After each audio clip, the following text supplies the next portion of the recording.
Francisco Lindor had limited options in terms of how he could win back the Mets fan base during the regular season. Last night, he chose well.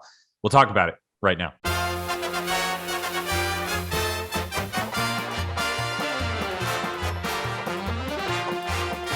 Welcome to the podcast, everybody. It's Doug Williams and Andy Martino with you on this episode. A reminder to subscribe to the Shea Anything podcast wherever you're listening. We appreciate it. And Shea Anything is brought to you by Verizon. It's 5G, but right for the Mets from the network more people rely on, only on Verizon. And once again, you can catch Andy a couple times a week. You can catch myself usually 5 days a week on Baseball Night in New York. That's weeknights at 6 o'clock, talking all things New York baseball. And that's going to be a fun one tonight. And it's going to be a fun little podcast this afternoon, Andy, because you could not script a juicier Sunday Night Baseball matchup between the Mets and the Yankees last night. Pretty awesome. And it's, look, I'm not blowing smoke. You and I have been friends for a while now. You're the perfect guy to have on the podcast to talk about this. Not just because, it did float into my wheelhouse. That's true. It really did. It really, really did. So I'm sure everybody listening is familiar with the fact that during the ESPN broadcast, Buster Olney and Marly Rivera kind of together for ESPN reported out this story that on Saturday, Jonathan VR noticed some whistling coming from the Yankee dugout when Taijuan Walker was pitching. He goes over to Walker. Hey, man, I think you're tipping, and they have your signs, and everything kind of improved from there in the Walker outing. Then Lindor hits 3 home runs last night. And after the second one, going around second base, he made a gesture towards, he said, Gleyber Torres, looked towards left field somewhere, whether it was shortstop or left field, and made a whistling gesture, and then talked to Peralta on his way around third base. Wandy Peralta was on the mound.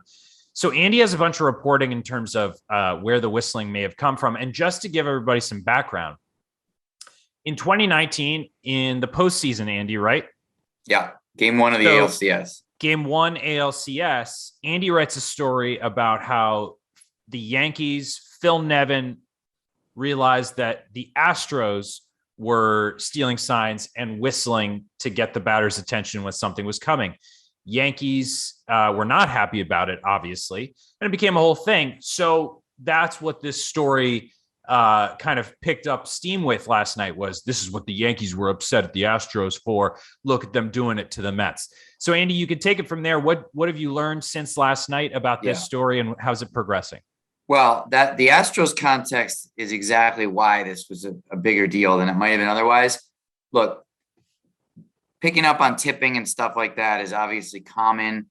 One of the reasons this initially really got my attention was because, as you just said, Doug, I reported out in this book, like, actually this is the lead scene of the book, that the Astros doing the whistling and Aaron Boone and Phil Nevin and the Yankee bench exploding over it. So I knew how deeply offended the Yankees were by that, like really, really mad for a long time about what happened. So I'm thinking, wow, is it really possible that 2 years later they're doing this, or what's going on here? I will tell you, without naming the people, that I called some people I know in the Yankee organization this morning, and honestly basically said, like, we were on the phone, so I didn't say, look me in the eye, but it was like, look me in the eye via telephone. And what's the deal here? Are you guys doing this? And I also called Mets people who were in the dugout. So I've talked to people in both dugouts. Marley and Buster's reporting was absolutely accurate. So not in any way contradicting that at all. The entirely full version that I heard and believe, because I heard it from both sides, piecing this together from both sides, was that Taijuan Walker was tipping his pitches on Saturday. Wandy Peralta was whistling in the dugout. Those are facts, right?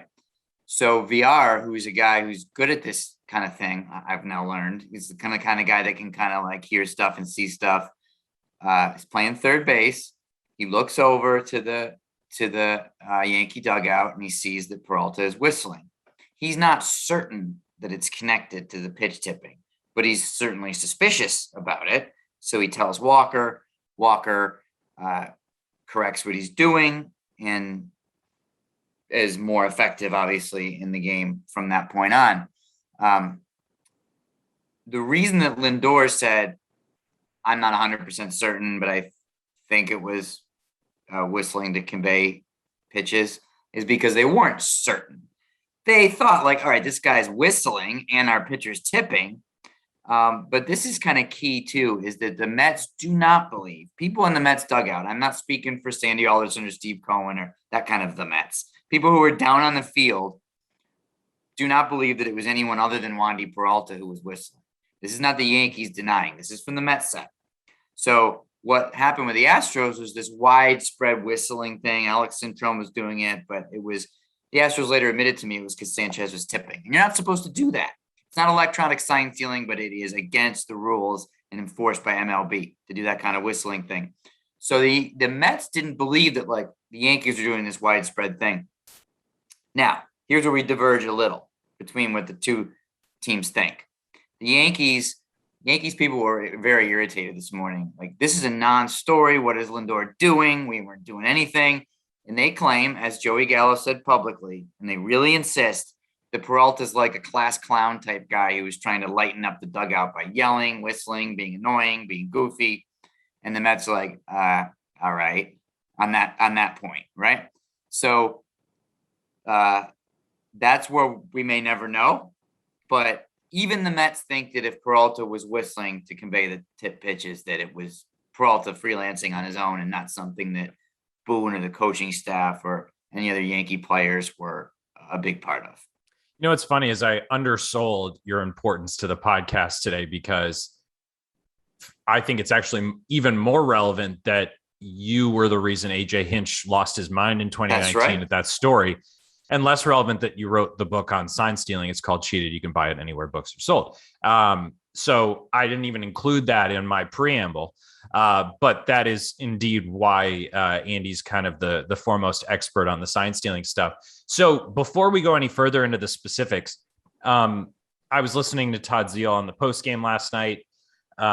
He did not seem at all outraged, even before we had the information that you just conveyed, that, you would whistle the signs to the batter, because he was like, anything that happens naturally from using your eyes, I'm okay with. So again, it goes back to this old conversation, Andy. Even though you just said Major League Baseball thinks this is illegal, it's not cool.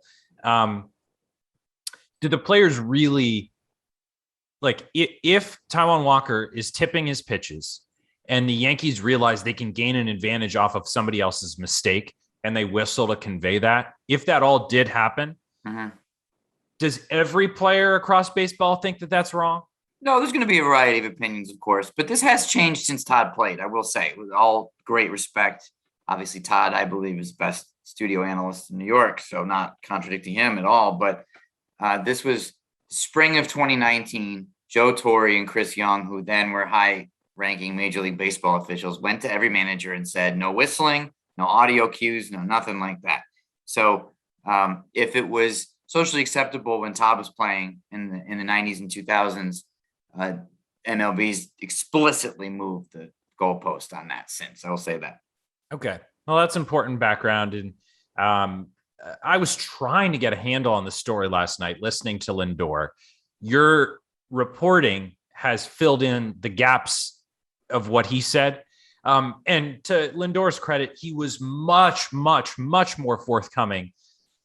It gave me a little idea that maybe he learned his lesson from the rat raccoon thing, because he really tried, you could tell, to explain the way he felt about it. Like, he was like, point. I don't know for sure that he was doing this, but I took offense to it.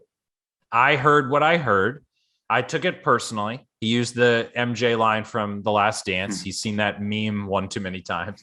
And look, he kind of explained it imperfectly, which I thought was honest. Like, he was like, he didn't seem fired up. He was like, I'm not trying to fight anybody. And I was thinking, well, good, because Giancarlo Stanton is made of stone.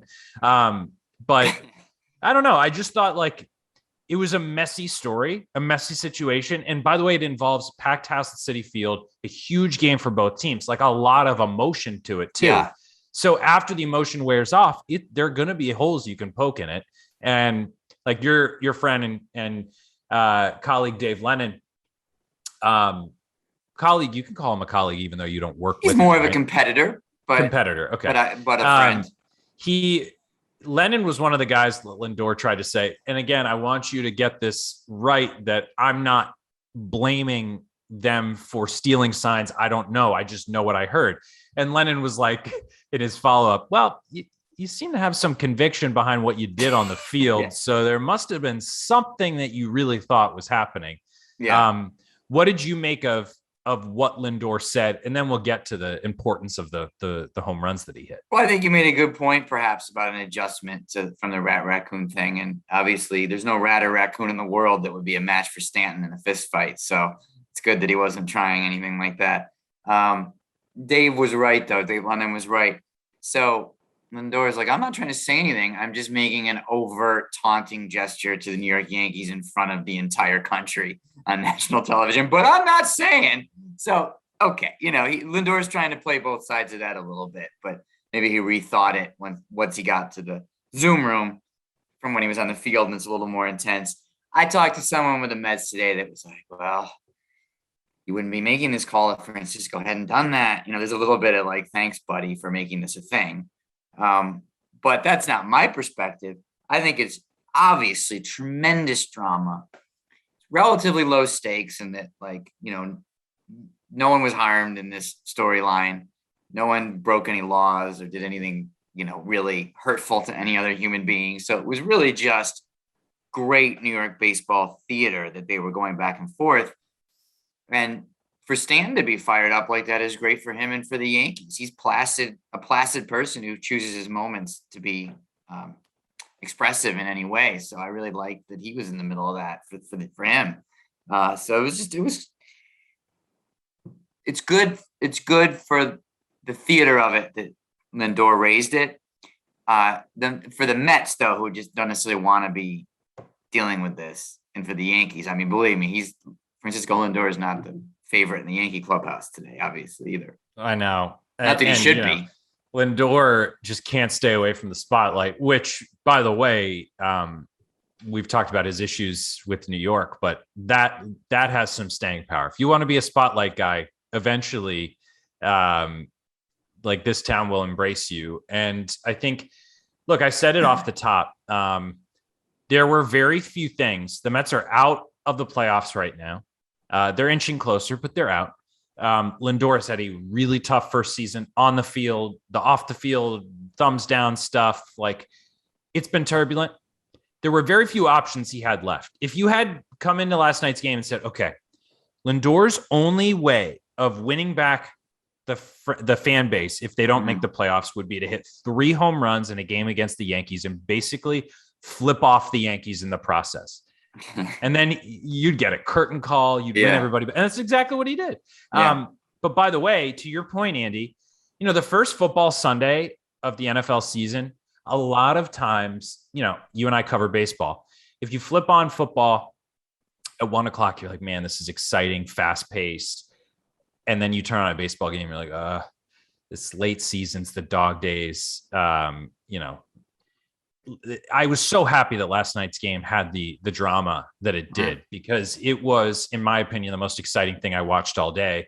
And I watched a lot of sports yesterday. I watched some of the US Open and Formula One and football. And for the Mets and Yankees to be on that theater, doing that was pretty cool. It's great. What did you think of? What did you think of that? Well, the last 2 games of the series, not the first one. What did you think of that moment for Lindor and how Mets fans will view him? Well, it depends on what happens next, right? It's easy. We create narratives like this in retrospect. So it's either his one moment of a disastrous tenure or the beginning of something great for the next decade or something. Honestly, you see how it goes. Defining moments tend to be regarded that way once we know what happens next, right? Yeah. Yeah, I think we're going to talk about this at 6. Gerard always brings up the Beltran curtain call in year 2. And, I think that there's always, with superstars, with the Mets fan base specifically, there are sometimes moments that you can point back to and say it was tough. The numbers tell a story that really isn't how it felt at the time. And Lindor's numbers still aren't great for the season. I mean, they've been better of late, but this just felt like for a full house to give him a curtain call from even a week ago is a totally different place than we've been in. Yeah. In general, Subway Series, we talked about it on Friday, Andy, about how excited we get for these games. The 9/11 tribute, seeing our friend Todd Zeal with some of the other guys that were playing that year on the Mets. What did you think of the series in general, other than Friday night's game and how it unfolded? Well, Friday night was boring, obviously, but the next two nights were great drama. Great drama. That ninth inning on Saturday when Higashioka throws out Pilar on the strikeout with one of the most amazing plays you'll watch a catcher see. Chapman struggling, leaving a runner on third. Yankees needing that game. The Mets wanting it, I'm sure, just as badly in the moment. And then obviously the drama Sunday related to what we were just talking about, not just with the whistling, but with the way the game was intense and back and forth and the Lindor stuff. It was the last two games were just high level stuff. It's great. And my only gripe is that, for those of us that are not already obsessive about baseball, that they should please find a way to do this under 4 hours, especially at night. I mean, it was great theater, but I know that's a cliched complaint, but Saturday night, I believe I read, was the longest regular season Mets Yankees game of all time, 3 hours and 58 minutes. That's just a problem. It's just too long to ask of people. I know. Too long to ask of your audience, especially young people. So, but that's not the Mets and Yankees' fault. Other than that, great theater. My only other gripe was not being able to hear. I'm not even insulting anybody else, but not being able to hear Gary, Keith, and Ron explain the complexities of last night. And look, like, to Marley and Buster's credit, that Buster reporting that on the broadcast literally right before everything happened was pretty great timing for the sake of ESPN. But I just think nobody explains the nuances of stuff like that better than those three. And that's true. I will say, as a fan of the sport, I thought the same thing last night. I always get like, oh my gosh, look at what's happening. Look at all these. And it was so late in such a long game. I was thinking, I'm glad all those fans are still there. Credit to them, because it's a Sunday night and this game is too long. Yeah, it is. And I agree with you about Gary, Keith, and Ron. I mean, obviously we're under the SNY banner too, but that's always one of the bummers, I'm sure, for fans about big national spotlight games, is it's really cool and you get excited about them, but you don't have the people broadcasting it that you would like or that you're used to. But you're absolutely right. Buster and Marley were right. Those are two very, very legit reporters who broke a great story in game. So yeah. Once again, you're listening to the Shea Anything podcast. It's brought to you by Verizon. It's 5G built right for the Mets from the network more people rely on, only on Verizon. So meanwhile, it's taken us a while to discuss this. The Mets are 3 games out of the wild card. Now, to bring back football, Andy, been watching the New York Giants closely for a long time. And every year they start the season like 0-5. And people are like, well, the rest of the division stinks. They could still make the playoffs. And that's a very common thing for fan bases, where could is the word, when in reality, we're not. Why are you not paying attention to the bad games that they're playing? Right. So for the Mets, I'm kind of somewhere in between, because I still think they have a very talented roster. But when I watch them, they don't feel like a well-oiled machine. However, they're closer to the postseason than they were a week ago. So I'm trying to figure out whether to take this seriously or not. Do you think that, given the circumstances, given who they're chasing, that they've got a shot at this thing? Absolutely not. I'm offended that you asked. It's been over for a long time. Come on. Well, statistically, it's not, which again is why I keep getting stuck in this rut. But I don't know. Padres' schedule is tough. They're playing all the right teams. Yeah, no. It shouldn't be a discussion. It's in New York sports right now, is whether the Mets have a shot. No. Look, mathematically, I could be proven wrong over this, but the thing with the Mets is, and I lost on this one this year. I forgot myself, but the whole time I've been following them, when they're in something, you usually have to take the under on the over-under or whatever it is. They tend to underachieve. But mathematically, you won't be proven wrong. You'll be proven wrong for not believing in them. Right. No, it's not. Mathematically, there's a chance I will be proven wrong, but I'm personally offended that the Mets postseason chances are a conversation on September 13th, given the way the season has gone, because it's not a realistic thing. That's my opinion. Well, I think for the sake of this podcast that it is not offensive. Well, I think people should listen to this podcast wherever the Mets are in the standings because of our great rapport and information. Well, I think, yes, I agree with that because I like our rapport and your information. I provide none. That's true. But I don't think the Mets are a playoff team. They just don't look like one. But again, then the National League wildcard scene is imperfect as a whole. There's not a lot of good teams there. And if the Mets start playing good baseball and deGrom comes back and he's throwing 3 innings at a time in late September, I don't know. It could be a fun mess. Can I say something though? I was a contradictory to my prior point somewhat. I was on the field Sunday evening before the game, and there was a Mets person who's like, we really do think that if we can sneak in, Syndergaard and deGrom will be there in some form or fashion, and we're dangerous. So they're still talking about that internally. They should. They got to compete every night. And Syndergaard can't throw a breaking ball. Yeah, I know. I know, but I guess you could come out in the bullpen like throwing hard. No one would have to whistle because it would be only one type of pitch. Well, it'd be a changeup. Maybe you'd want to know a changeup's coming. Yeah. Anyway, I actually think obviously if deGrom and Syndergaard are there in any way, the Mets could be more of a threat in a postseason series than the Braves will be. Look at you. Let's rewind 5 minutes and no, like you should talk to your former self. It's just, we've done this too many times, too many years. I don't like fabricated pennant races for the sake of SNY programming.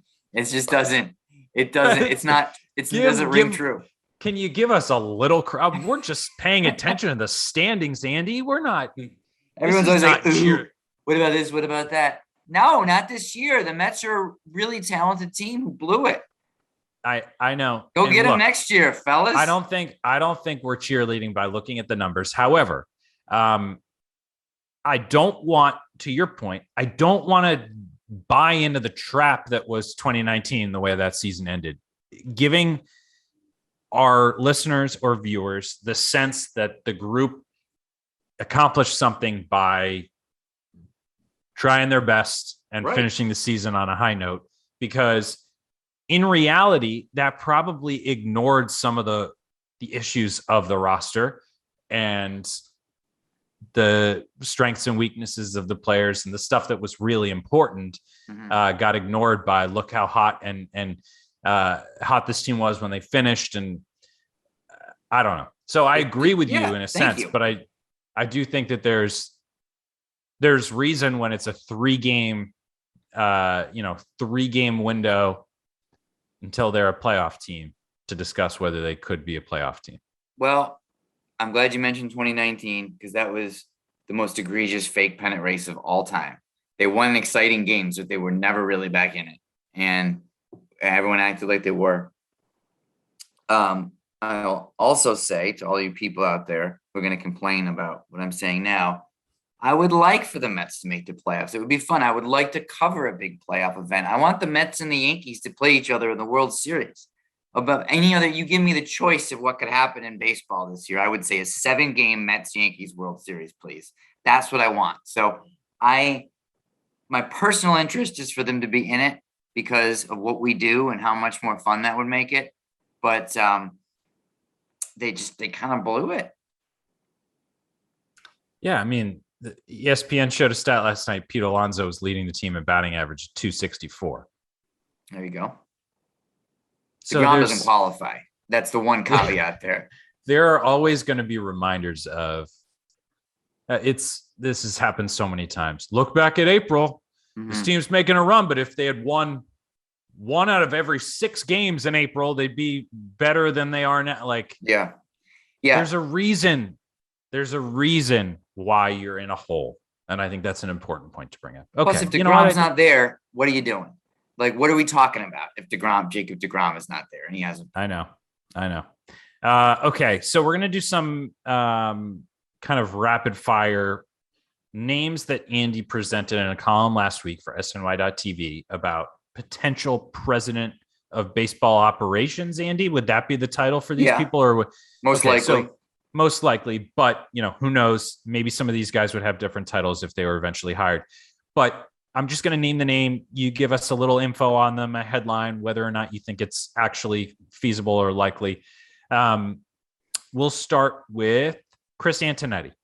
As a possibility, as a name that I've heard around the Mets for months, would be a lateral move. So it's not clear if he would get permission from his owners to interview with the Mets, or whether he would be interested is not clear. He declined to comment before I wrote about this. He did respond to my question with a polite declining of any kind of comment about this at all. And the downside would be that he got caught a little bit not saying something that might not have been truly forthcoming about what the organization knew about Mickey Callaway. So any connection to Mickey Callaway, not what the Mets are probably looking for, but otherwise extremely respected baseball person. And remind our audience what team Antonetti's with and whether the Cleveland Guardians. The Guardians. First time I've ever said that. And so the connection that he has with Lindor, would that have anything to do with it? No, it would just be that he's good and respected. Okay. Billy Beane. I've heard of him. Yes, he was in a movie, or he was played by Brad Pitt in a movie, which is much better. There's something here, something here, whether it happens or not. There's a lot that would have to fall into place. Billy Beane has not been working as a GM for quite a while. David Forst runs the Oakland A's. Billy Beane has a lot of different stuff he's involved in business and this and that and the other thing. He's currently the president in the baseball ops of the A's, but he would need to decide that he wanted to go back to really going after it on a day-to-day in baseball. But the relationship between Beane and Sandy Alderson goes back to when Alderson made him a front office official in the first place in Oakland after Beane retired. And perhaps Beane wants to have a winning legacy, because despite all the deserved praise about the Moneyball era, he's never won anything. So that could be a pitch that the Mets make to him. The Mets drafted him in the 80s. Come back to where you were drafted and let's win.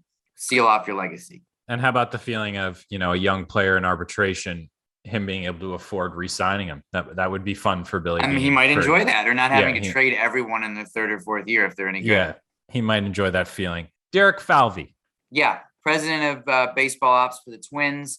A young guy, again, very respected. I believe he's 38 years old. Mets and the Twins did not love each other during the Jose Barrios discussions. It was a little bit of headbutting there, and the deal obviously didn't get done. But you know what? Again, respected, lateral move, permission situation is unclear, but a name I've heard. Another name I know, Theo Epstein. It's possible. No, people have been downplaying the heck out of this around the Mets, and around Theo too, downplaying on both camps is what I've gotten. But I'm not going to downplay all the way into saying this won't happen, because there's a lot of smoke there. It's ultimately just Steve Cohen's decision. I have heard that Cohen has been at least intrigued by Epstein, but there's also people in his ear probably saying, like, I don't know if this is your guy. So we'll see how that goes. But I definitely believe that thus far this link has been dramatically overstated by others in the media, because there is no link yet. Literally no discussions, no nothing. He's never met Steve Cohen, no relationship really with Sandy Alderson. There's nothing there at this time. Eric Neander. Mets asked permission to talk to him a year ago before they hired Jared Porter. The Rays said no. Mets weren't going to ask again, and Neander's just been extended and promoted anyway. So no chance. No chance on that one. I look at the Rays and I'm like, I would do anything if I were Steve Cohen to steal anything from them. Well, I think his timing was bad, because Andrew Friedman, Chaim Bloom, and James Click got poached by other teams. And it sounds like with Neander last winter, Stuart Sternberg, the owner of the Rays, was finally like, no, not another one. And instead, so even though all those guys have gone, it seems like, the people under them, whether it's Neander or even below, have continued to do what those guys did. So there's clearly people to still hire within that organization. Maybe not. I mean, it just seems like they pull it off every year, Andy. Yeah, no, for sure. But what the Mets need right now is an established person. They don't need to hire like the second assistant GM of anybody, even the Rays. They need a president of baseball operations, right? So that's if they even get one. One point that I should make about this is that the Mets see that there's only like 3 or 4 or 5 maybe people in the entire industry that could even qualify for what they need. This is not a long list. And they're basically the names we're talking about here. So it's just they want a very specific thing, and it might be tricky. So last one, familiar with the Mets organization, a name that we throw around all the time, David Stearns. Yeah, they were denied permission like Neander last year, so it's probably where it stays. So for the same reasons, they'll be denied? Probably, yeah. There's just the Brewers wouldn't let the Mets talk to Stearns last year. Why would they change? What if Stearns wanted to do the job? What if you wanted to leave the Brewers organization to take the Mets job? Why doesn't that happen more often? Because if you're under contract, you don't really have the right. So how long are these contracts that front office officials usually sign? I don't know how long Stearns' contract is. I don't know if that's public, or at least I'm not ready with that information. It could vary. Usually like a 3 or 4 year term is standard. I think Brian Cashman has a 4-year deal. Brody Van Wagenen, really the last actual general manager of the Mets, had a 3-year deal, something like that. Sometimes more, sometimes they don't disclose it. But obviously, just like if either of us were to be asked to interview with another network, like you can't. And that's unless the president of SNY or somebody like says like you have this one-time permission to talk to someone else. It's like a whole thing because we're under contract, right? So right. Same situation. Yeah, I needed some clarification there because I wasn't sure if it was a year-to-year thing with front office people, because I remember you and others reporting on Brody's contract, but we rarely hear about like a GM or a president of baseball ops deal and how long their deal is, because it's more like normal job life as opposed to a player. Teams don't love to have it out because then there's the conversation around it. But we do know this is like, for example, we know that Cashman is under contract through next year, which is happened. I believe it was either announced or reported at the time that he signed a 4-year deal, his last deal. So it does get known. Brody's deal, I don't think was announced, but we found out. Sandy Alderson right now has a 2-year contract that was never announced, but it's a fact. So, these things get out. Turns out you just have to talk to people who know these things. Yeah. Once again, a reminder that Shea Anything podcast is brought to you by Verizon. It's 5G built right for the Mets from the network. More people rely only on Verizon. By the way, that was the first time I've done this. No script. That's amazing. Off the top of my head. And what's funny is I used to wonder if like Gary Cohen, Michael Kay, the play-by-play guys that I listen to, the read that they do about what is it? This copyright telecast is like whether they have that memorized. And if I have picked up the Verizon read in like 6 months, I bet they have it memorized. Yeah. I've just always pictured them reading it, but I guess they're just staring at the game, saying a bunch of words. There'd be something wrong with their brains if they didn't have that paragraph committed to memory, right? It could be the Dwight Schrute thing from The Office. I could not memorize it because I do not believe it. Could be. Although I believe, and I'm sure they share that belief, that the broadcast is trademark of MLB. I mean, that's just a simple fact. Yeah. I believe that to be true. Yeah, it's the Office scene is that Michael wants him to apologize for something, and he writes down, "That's right. I state my regret." That's right. I remember that. Likes The Office, people. If you haven't picked up on that yet. If you like The Office too, tweet at me and just say you like The Office, and I'll respond. I do like The Office. That's a nice cordial conversation. Reminder to subscribe to the Shea Anything podcast, Apple, Spotify, wherever you're listening. We appreciate it. Thank you for listening, everybody. We will have Keith coming up later on this week for our Thursday episode. We will talk to you then.